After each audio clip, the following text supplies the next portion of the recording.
Hi everyone, and in this simple video I'm gonna show you how you can change the aspect ratio of your CapCut video.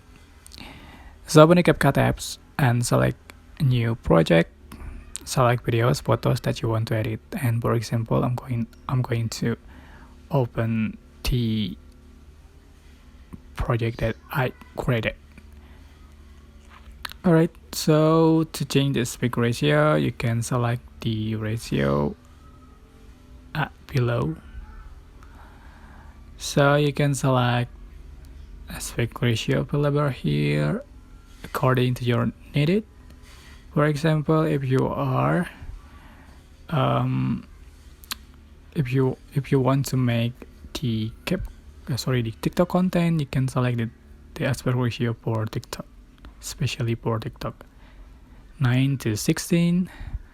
Or if you want to make the Instagram feed, select the 1:1 for Instagram, especially for Instagram. That's it.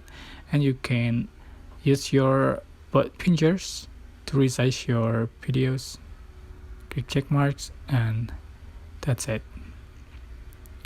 It's so basically, but I hope this tutorial was helpful for you. Don't forget to like, comment, share, and also subscribe to this channel. Thank you so much for watching.